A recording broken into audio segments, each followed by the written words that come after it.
สามยอมสี่ตุ่มตรงเจ้าข้าพระพี่ตั้งเสียงตั้งหลายคำน้ายความดีๆความดีๆอย่าทำเนี่ยอย่าทำเสียอย่าทำตื้นอย่าทำตื้นอย่าทำเสียอย่าทำอย่าทำไว้ได้ถึงกลางใจแกะกลางใจจ่างกลางใจอย่าจะหวังเคยเชื่อร่องต่อพระเป็นเจ้าจัดหนึ่งจัดเสียอธิเกตรามีมา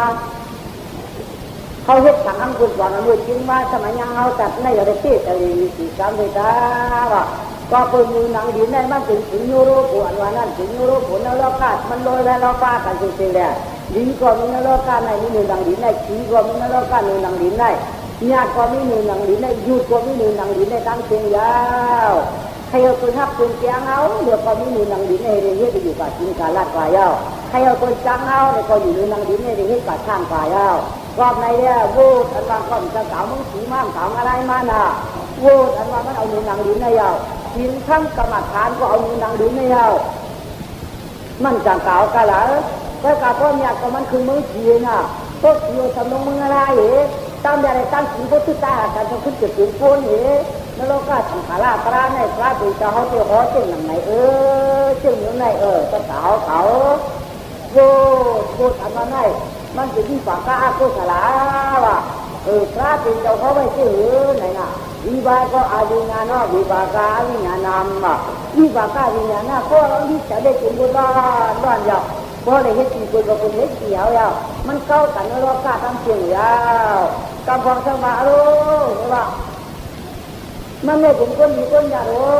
มันไม่ถึงคนชีคนโยหลงเที่ยงมันกัดสายยอดเช่นไหนเที่ยงมันกัดสายยอดเช่นไหนทำการสายยอดต้องรวดต้องกล้าทำสายยังหมักกองหมักเงี้ย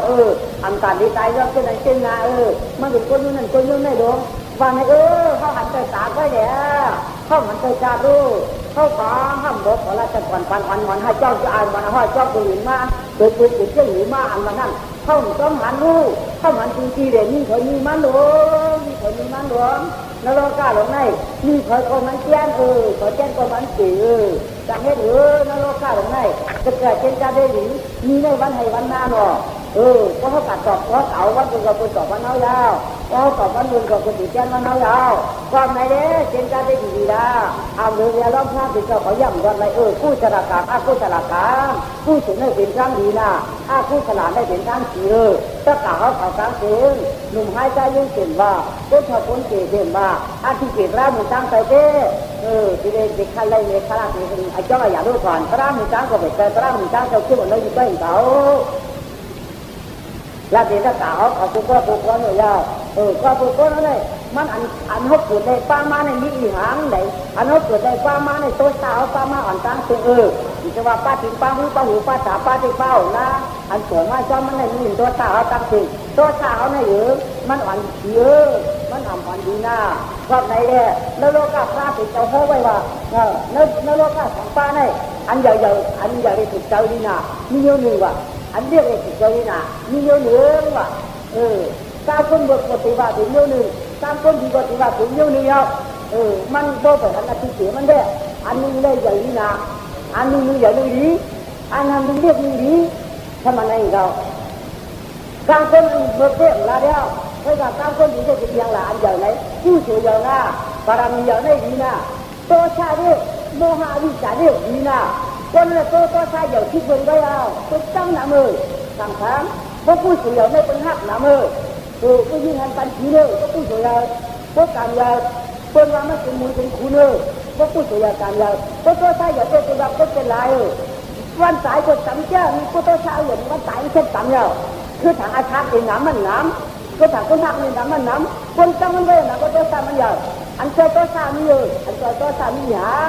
เลยก็ร่างเขาไว้หนึ่งเท้าการโตชาเนี่ยมุหะอวิจารเป็นมุกโตชาน่ะอามันพระเนี่ยถึงก็เพิ่มผู้เดียพวกข้าผู้สุตราก็โตชาน่ะก็การโตชาเนี่ยมีจังรู้ขันแล้วก็ที่ศิลาหาป้าเนี่ยมีอย่างหลานโตชาไหนอันจ้างคำไปโตชาไหนอันคำปานาที่ป้าก็ไปโตชาน่ะอันคำอาทินาก็ไปโต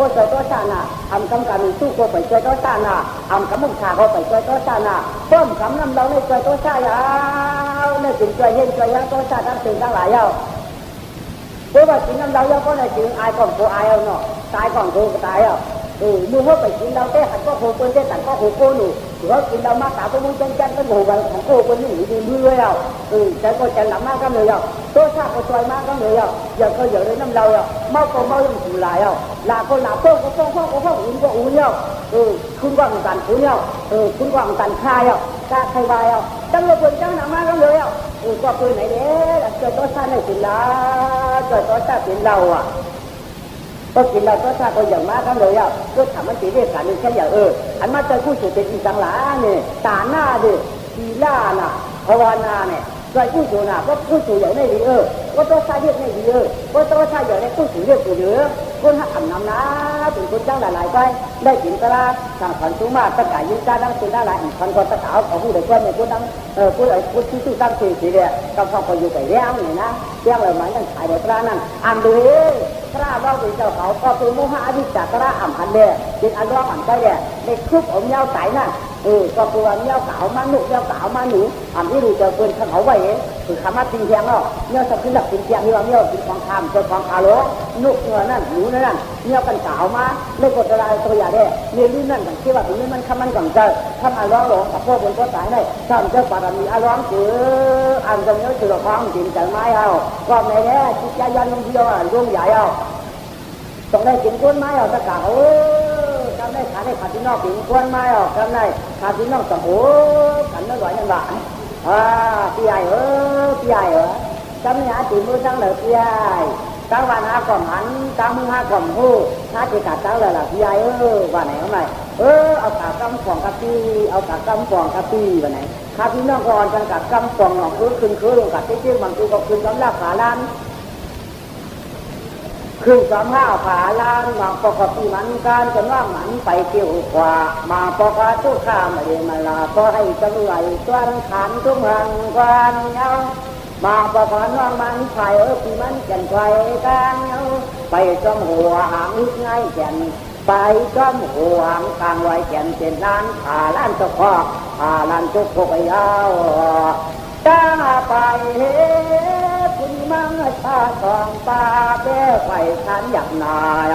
ตามไปที่ห้องตามไปที่ห้องเจตุคาตาดิยาไปไฟจอมรู้ไหวจอนขันชุดเงินควันว้ากาเขาเสียขึ้นไว้กับที่เรียกเขาไหมเขาหิมมาวนกาตัวตั้งกับที่เรียกกับที่เรียกเขาไหมย่อถึงให้ขับที่นอกถึงห้องขันน้องที่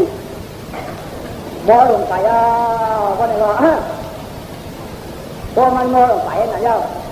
จะขี่โม่จับตัวตั้งนั่นทำนี่เมฆไฟหลงถึงว่าไม่เมฆไฟหลงถึงนั่นว่าทำอยู่นั่นทำนั่นหูสีแดงยิ่งสีขาดที่น้องห้องไฮลงกว่าเขาไหนสีขาดที่น้องห้องไฮนั่นว่าอยู่เนี่ยไหนกายกำในคุกใจลาเจ๊เจ๊จุ่มแม่จำกายเมียวัดดีคุกจะไรใต้อ่อนอาจารย์เมียชอบเมียวัดดีเพียงชวนข้าจะดุเมียวัดดีพ้นเพียงที่ดีจังเก่าไว้ก็เป็นอนาคันเก่าตัวคันเก่าตัวพ่อมาโน้สิ่งวันเราเขียนยาควายางว่าอันเดียวตายในที่นั่นขันเจอมังกรคำวันเมากาก็มาในเจนทุกจ่าป่ายังไม่เดือดร้อนเนี่ยหาในไปดูน้ำในวัดที่หาในที่นั้นทุกข้าใจอยากเต้นเนี่ยตาถือว่าลูกม้าเนี่ยตาถือว่าลูกม้าตีน้องเนี่ยให้ลงปากเขาไหนต้องตาต้องส่งเนี่ยพายลงอยู่เนื้อทำกันอยู่เนี่ยพายลงตรงนั้นก็ส่งลูกไม้ก็ไม่ว่าหยุดสั่งว่าไหนไม่จึงให้โม่ลงมาจักจ่องๆได้เทวาที่มองจ้องอยู่จ้องล่างนั่นอีกสั่งนายชายก็จับขันให้กู้ในเด็กกว่าหาขาได้ก็ได้เพราะว่าเขาฝากด้วย